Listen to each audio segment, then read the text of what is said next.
to the Amphibian Press podcast. I'm Sara, and with me today is Chef Kristal Damron, and she runs the, I've got to find it now, editing. Exactly. She runs the Reward Your Appetite catering, which is a full-service catering gig in Arizona. So thank you for joining me today. Thank you for having me. Now, she's also the author of Entertaining and Celebrating, an Elegant Feast for Every Season. So if you want to tell me a little bit about the background of both the book and your awesome catering service, that'd be great. Yeah, Sarah. So the book, like you said, is entitled, I can't see my own title, entitled Entertaining and Celebrating, an Elegant Feast for Every Season. And the book is about inspiration, to inspire one to entertain and bring elegance back into that dining experience. And why that is so important is because we're so busy in today's world and we want to entertain, but we have a tendency to either get overwhelmed by the decisions in our life or the different opportunities that are out there that we actually either do something very quick and just rushed, or we decide not to entertain at all. And so by using my book, it gives you a starting point to entertain. In the book itself, I display a fully dressed tablescape. I give a 4-course chef-prepared menu that I put together with wine pairings and cocktail pairings. And to me, one of the most elements that's new is service, the idea of service.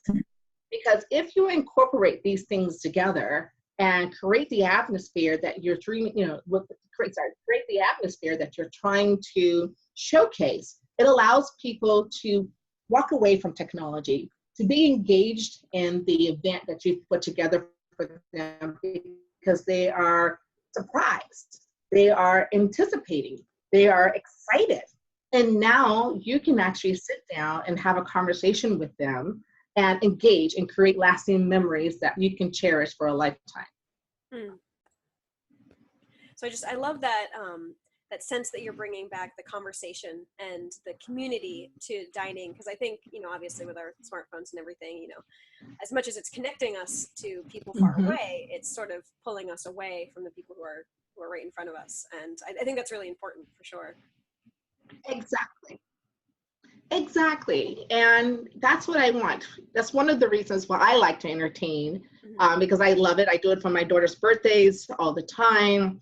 I try to have gatherings at my home just so that my friends and I can sit down and connect. We're all very busy. We're running multiple jobs or activities. We all have children and husbands. And so we don't get to get together as often as we used to.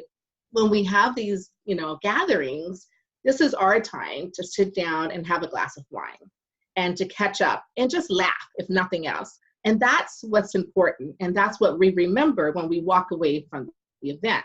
And this is what I want to, pass along or share my passion to do, is to have this type of elegant, entertaining gatherings. And you talked about Reward Your Appetite Catering. That is my catering company that we hope to launch next year. And it's around the same concept, all around elegance. It's basically doing fine dining in your home or your own special venue. Instead of having to go to a restaurant, a fine dining restaurant, I'm bringing that experience to you and your loved ones. And I would, because of that intimacy that's so important to me and the quality of food that's so important to me, I would only host events from either 2 people up to 25 people to try to keep that level of intimacy and conversation where it needs to happen in that space. I do think that as we start to grow, in numbers around catering, that food degradation tends to happen a lot more.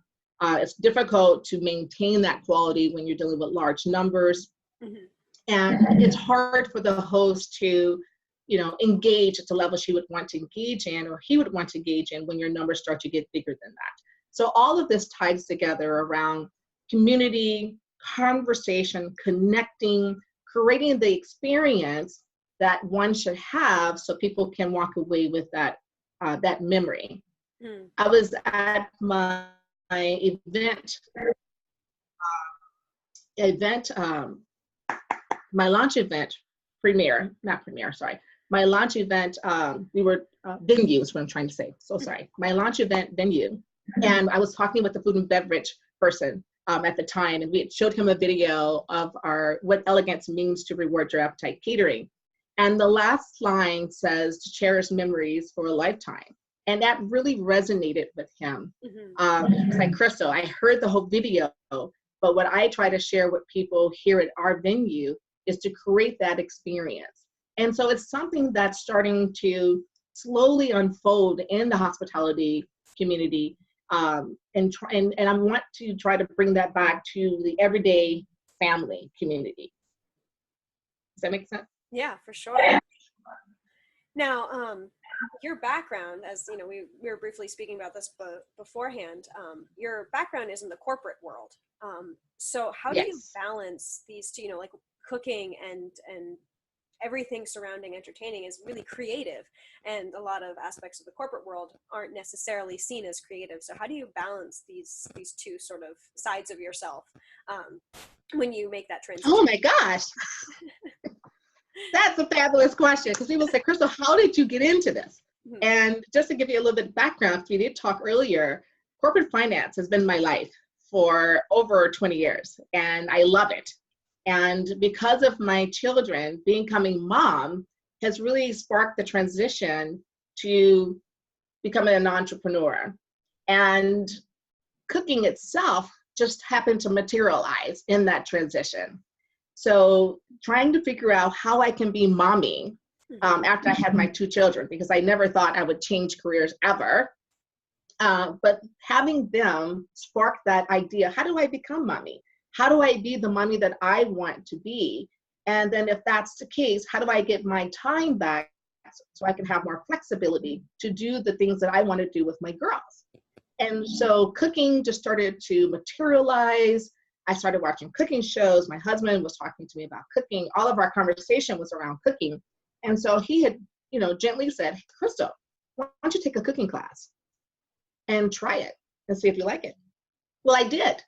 And that said, oh, I can do this. And just so happened that the chef who was teaching the class, she had also made a transition from corporate to culinary. And she shared her path. And I said, oh, I can make a career out of this. That will work for me. And so that sparked the journey. And that led me to figure out, here's my business plan. This is where my corporate background comes into play. We have to put together a business plan. We have to, cross the T's and dot the I's. And then as I was working through that process, I was trying to figure out, well, how am I going to pull all this together? And through prayer, my spirit said, Kristal, write a book. And I said, write a book? I don't know how to write a book. The answer came back, write a book. I said, okay, I'm going to write a book. And then what am I going to write a book on? Well, like I said earlier, I love to entertain. I love to bring people together. And because of that, that's how we created Entertaining and Celebrating an Elegant Feast for Every Season. So balancing, they kind of work together with the spark of becoming mommy in the middle, helped me to make that transition from corporate to my creative side around culinary. And it also brings in, sorry, I just lost my voice. It also brings in that side of nurturing too, and that sense of community for sure. Mm-hmm. So you talked a bit about your different recipes in the book that you're creating, and then also there's some recipes on your site that people can peruse and whatnot. So do you try and tie in the elegance for those as well, even though they're sort of like do it yourself at home? Yeah, so let me explain the recipes. So in the book itself, the book is about inspiring one to entertain and celebrate. So the recipes are just a supplement to that. So in the book itself, there's 125 menu items that I share with the reader. And we've given snapshots of some of those food items that are actually made at home and have them photographed. So to help that reader, in their entertaining process, I do make the recipes available on the website. But here's the thing, the recipes are not just a guideline that you can, let me back up just a sec. recipes are just a guideline. So yes, you can go on the internet and you can pull any recipe down and you can try it at home. The difference is here with my recipes, as a chef, I have tried to incorporate my tips of the trade into the process, because I want my reader to be able to make the dish and have a successful result as close to the image that they see in the book as possible. That's one of the is you see a beautiful picture of a piece of food, but when you go to make it, it's completely different. And that's one of the reasons I clearly did not want any photo finishing on the pictures itself. They have not been staged. They have truly come from the oven or the stove to plating to being photographed, so we can maintain the quality of the food as much as possible. So when you pull the recipes off of the website, when they become available, they will not just be your standard recipes that you can pull off the internet. They will have Chef Kristal's, tips of trade in there, so that you can have the result that I truly want you to do, truly want you to accomplish. I love that, because we always. By the way, we're working diligently. I just got a summer intern this summer, and she did her best to get them all ready so we can post them. But we will post them up as soon as possible. That's good. Yeah. And we have all those, like the little videos that we see on social media and stuff of all of these different recipes, and they all look so stunning, and which is nice, and you can sort of see it done. But yeah, when I go to do it in my kitchen, it does not look the same. It does not look the same. Exactly, because of as learning, as part of learning this process, as part of going through this process, there are tips that photographers and food stagers can do to make food look elegant, because food breaks down quickly and no one wants to see a squishy hamburger because no one will eat it. So you have to make food look beautiful. And in order to do that, that's why food staging is important. So I totally get the value of that. Mm-hmm. But because that is a pet peeve of mine, not being able to generate a product the same as what I see, we came up with a solution, my photographer and I, where we had set up an assembly line where I truly made the dish, plated it quickly, and he immediately shot it. And we were able to capture, the trueness of the image without a lot of, without any food staging at all. And so hopefully by going through those steps in the recipe, you will be able to generate that image as close as possible. And plus you'll eat it right after, so it doesn't have to last. Exactly. Exactly. So what is a common theme that you have with your cooking? Because I know, a lot of chefs have their little touches that they put on, or their twists. So what would yours be, if it's not a secret? No, it's not secret, because I tell everything. I do. But I try to always start with quality ingredients. Mm-hmm. To me, getting the freshest quality ingredient as possible, especially if it's a main ingredient of the dish, mm-hmm. It makes the difference. I do, so when it's time for me to have an event, I do splurge and I go try and get the top of the line of the main ingredient. Mm-hmm. Now I may, depending on what the complements are or the add-ins, I may go look for substitutes. If I don't have a particular ingredient, I may use a substitute, but the main courses, the main ingredients will be as fresh and quality as possible, high quality as possible. Mm-hmm. That's just a given for me. Second, I tried, because I went to culinary school and I learned the basics behind cooking, and there is a process and technique that needs to happen. And that's the value of culinary school, because I didn't know these things before. And so I try to adhere to my culinary training when I'm putting together sauces or stews or meats, being able to sear meats a certain way so that you seal in the juices so that they're not bleeding out when you're cooking, or letting a meat rest appropriate time before cutting it so you're not leaking out the juices of that meat and having a dry product for your customer. Mm-hmm. So I try to use my culinary training as much as possible when I'm cooking to maintain that quality and consistency, that's very important to me. I was lucky enough to, my mom went to culinary school. And she went on to do other things, but I was raised with hearing those things like, well, let it rest, or let it do this, or let it do that. And I never, I didn't realize that I was internalizing a lot of that until when I started cooking for other people. I got to be an adult, and then I'd see my friends cook and be like, what is that? No. Exactly. Like, turn into the jerk friend. Exactly. Yeah, those things you don't realize because you're not seeing that, and you don't necessarily read that when you read the recipes. And no, those little tidbits are really, really key for sure. Yes, and they make a difference in a dish. Mm-hmm. Just for example, I did a shoot at my house, and I was with some friends, and I was teaching them how to make fried corn.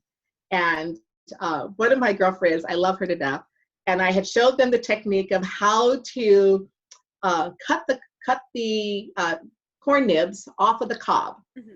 And you can only go one direction. And then after you cut the nibs off of the cob, then you have to milk the cob. And you can only milk the cob in one direction. And so one of my girlfriends, got impatient, and she started milking the cob up and down like a board. Mm-hmm. And I happened to turn around, and I saw it. I was like, no. And this is all on video. I was like, that's not how you do it. And she stopped, and she looks at me. And I said, if you do it this way, you're going to add fiber or the husk into the corn, and it's going to be tough. Sure enough, when the dish was over and we were tasting it, it was very, very good. But you can taste that extra fiber. And she said, Kristal, that's me. I'm like, yes. So that technique matters if you're trying to get that end result. Yeah, for sure. Now, do you have like a favorite go-to recipe that, like, when you just have to nail something? What's your favorite? Because I think a lot of us, once we get to the age where we're entertaining, we have, it's like, well, that's my thing. That's my thing. I have to do it because that's the thing I know I'm not going to screw up. So what's yours? What's mine? Oh my gosh. I mean, you probably have like 5. But I was about to say, because for me, my cooking is going to depend on the event. Mm. My menu is really going to depend on the event. I won't serve the same thing all the time because I'm really good at it. Mm-hmm. I'm going to start with, what's my theme? What's my color? What am I trying to accomplish with this particular event? Mm-hmm. Who are my guests? Who are they coming? Because I'm going to take their palates into consideration. And then am I going to have a sit-down dinner, or if I'm going to have just finger foods? Mm-hmm. And so depending on all of those factors, then I'm going to craft a menu. Now, to get to your point, I'm only going to make things that I can do well. That is true. I'm not going to do a lot of experimentation mm-hmm. with that particular setting. I'm going to do all my experimentation beforehand. So by the time I get to the event, it is perfect. So I don't really have a go-to that I will do at any event, but I will make sure that what's being served that particular day is polished. Mm-hmm. See, it shows that I only entertain like once a year. But that's okay. You're entertaining, and that's what I love. Yeah.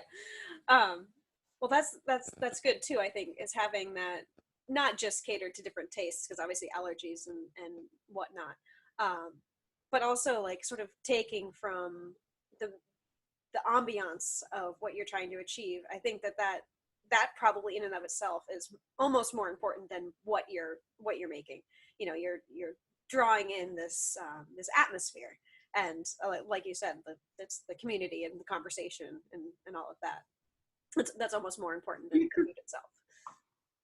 You're creating the experience, mm-hmm. which includes the food. So what I really want people to understand and to start to embrace is the experience. Mm-hmm.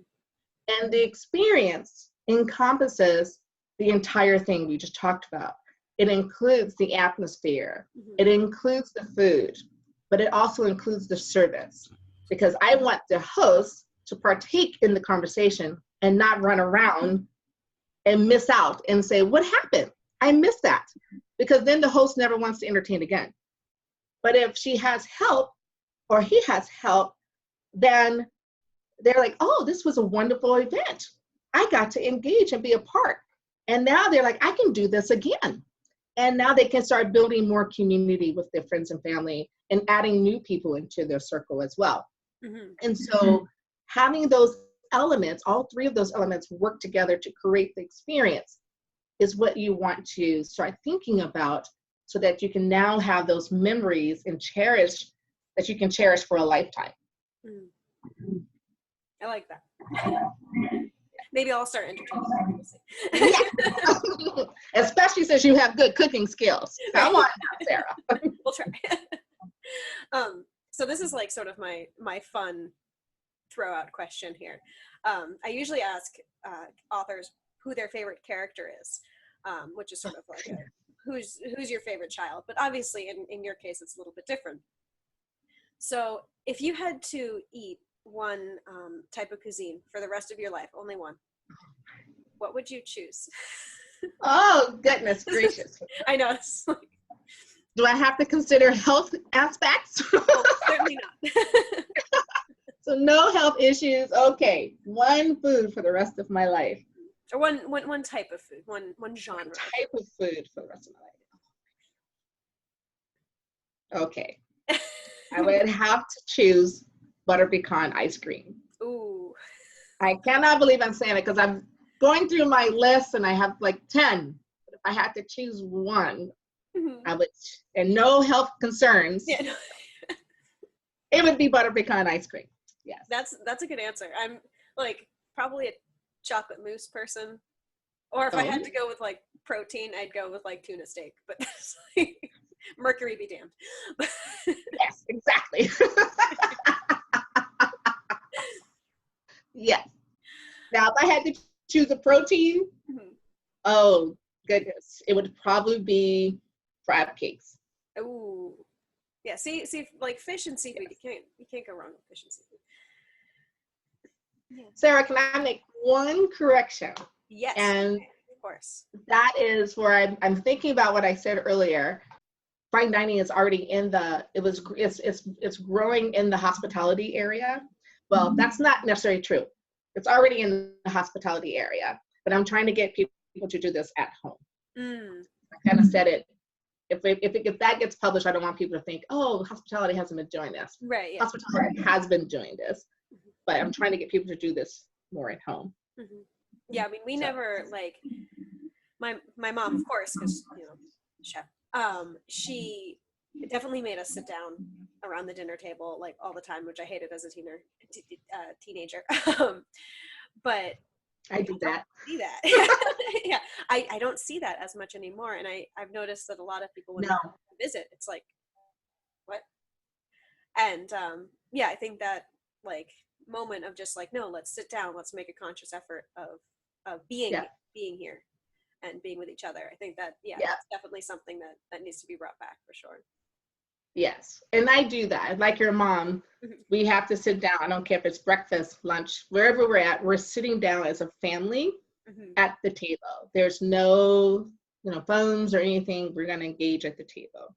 And so, because that is one, it's kind of like it's how I was raised, mm-hmm. One, and two, it's a time for us to sit down and see what's going on with the day. And without the distraction of technology. Yeah. I love technology, by the way, but we depend on it immensely, but we do have to unplug sometimes so we can still stay connected. Yeah. Okay. Disconnect to connect. Yes, I love that. Yes, we have to disconnect to stay connected. Yes. That's essentially what it is. I wish you were closer because you can come to our event. Well, I'm going to be in Colorado in October, but that's about as close as I'm going to be, which isn't. Yeah. No, that's not that far away. Even driving is not that bad. Okay. But it's October. I need you here in July. I wish. This is like our like big season of digging, and everyone's having launches, and it's just like, So where are you going next? as far as digging, Yeah. we've been working a lot in Connecticut. That's where the company that I work for is based out of. And it's just mostly New England. So we've been bouncing between Massachusetts and Connecticut and a little bit of Rhode Island here and there. So what are you digging? Like, what are you finding? So my thing is Native American stone tools, which I can actually. Oh, nice. Oh, cool. These sort of things. Yeah. So that's what I do. We also look for historic stuff like pottery, ceramics, things like that. Oh, cool. Yeah, it's fun. I like it. I love it. So my husband and I both do that. Actually, we work for the same company, which is a lot of togetherness. Yes. But yeah, that's where we're going to be next, and then we're actually going to Ohio for the 4th of July to see his family, and do like a little wedding reception thing. We got married in May. So wonderful. Our little party celebration thing. Yes. Getting together community. Yes, yes. Now, do you have my book? Not yet. Did you get a copy? No, but I'm going. I will send you a copy. Oh, thank you. No, I'll send you a copy. Oh, thank you. Yeah. Send me your address. I'll send you a copy. Yes, I will. I know I was looking at it. I'm like, I want that. I love you're gonna get one. That kind of thing. I have all different sorts of, especially because my mom, she's always giving me cookbooks of like, well, here's some food from Jerusalem, and then when I was in Crete, I got a Crete cooking book and all sorts of stuff. I like. But tell Mom, it's not a cookbook, but a book on inspiration. Which is even better, because then I can just wing it a little bit. And then find your recipes. Exactly. Now you have a starting place. You say, oh my gosh, I really love this, and I like that. So then I can pick and choose, or I can make it my own style, but you don't have to start from scratch. And I'm not good with instructions. I don't like following instructions very well, except when they're like really important. So that's always nice, because when I read a recipe, I'm like, well, do I have to? Exactly. Really? I love it. So. Yes. But with my recipes, there are certain ones you have to follow instructions on. Oh yeah. And usually, you can tell. I think usually when you're looking through, you're like, well, I can tell that's necessary. That's important. Right. Because at least the structure of technique. Mm-hmm.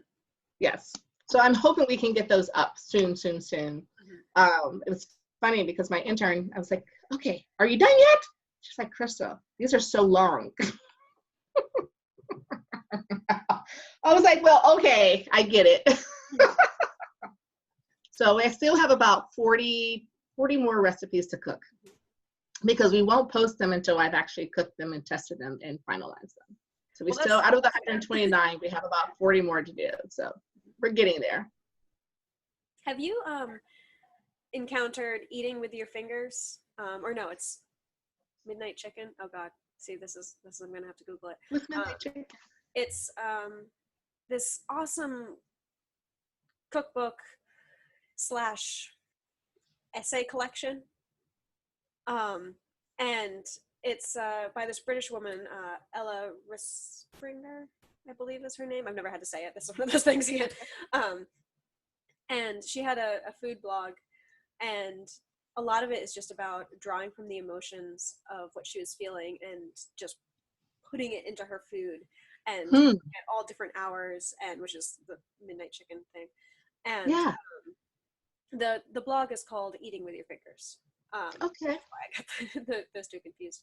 And it also sort of goes through some of her processing of grief through like feeding herself and feeding her friends, and her boyfriend at the time, who has now passed away.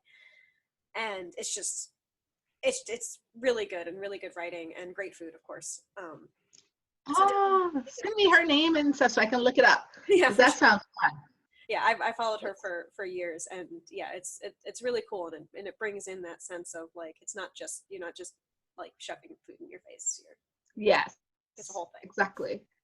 Is she still vlogging? I believe she is to some extent. She's sort of, now that her book is out, she's sort of transitioning into sort of a different thing. I think she just released a poetry anthology actually as well. Okay. So she's definitely like a creative writing person as well. Okay. And I'm not sure what's next for her as far as food goes, but that's definitely that's like her heart piece. It was her meditation. That's what it was. Yeah. It was her meditation. Mm-hmm. And she documented that process. So that's wonderful. Exactly. And yeah, it's like heartrending. I definitely like cried a lot reading her blog. So I mean, I cried everything, but yeah, that's definitely something you should check out. I'll have to send you all the details for sure. Yes, please do, so I can to reach out to her.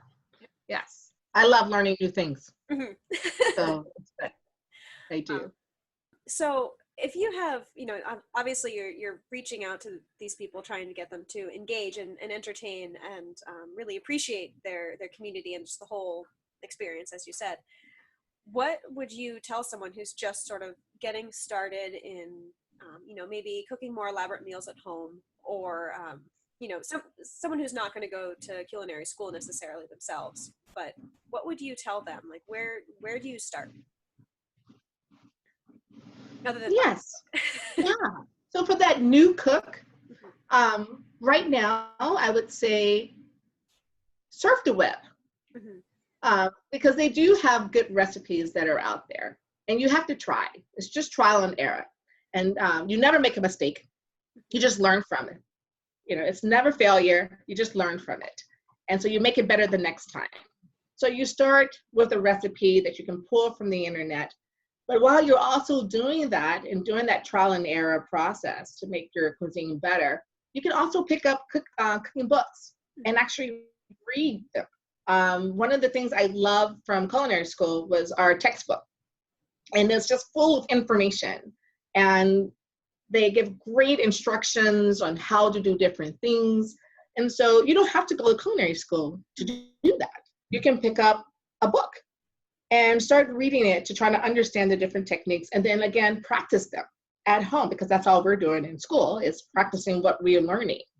And so if I was a new cook with nothing, no background or understanding, I would start with getting a book and reading it, and then surfing the web, looking for videos or recipes, and just practice. But I will say, get a pair of cut gloves so you don't saw off your fingers. Yes, so definitely do that. They're very inexpensive, and you can get them on Amazon. And maybe have a forgiving subject to try your food. Yes, exactly. But see, that's why you bring in dinner parties, and you tell everybody, hey, I'm practicing a new dish. I want you guys to come taste it and try it. And they love it, because now you're bringing people in.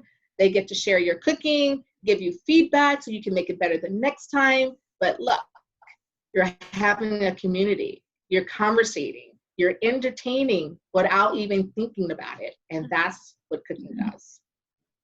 That's good. Now, where can, obviously we've talked about your website a bit and your book.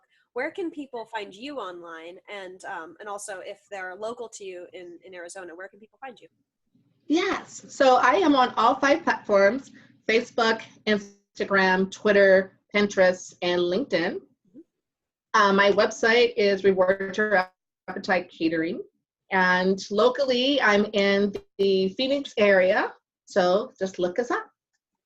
And we'll put links to everything down below so people can find you for sure.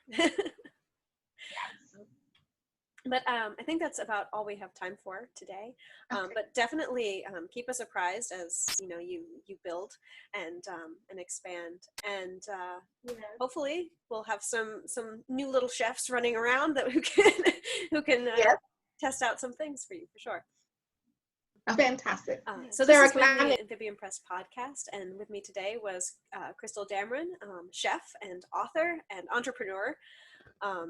And yeah, definitely be sure to check out her inspiration book and try a couple recipes for yourself and let us know how they go, because I'm curious, and I'll do the same. But thank you for joining us, and thank you for Thank you so much.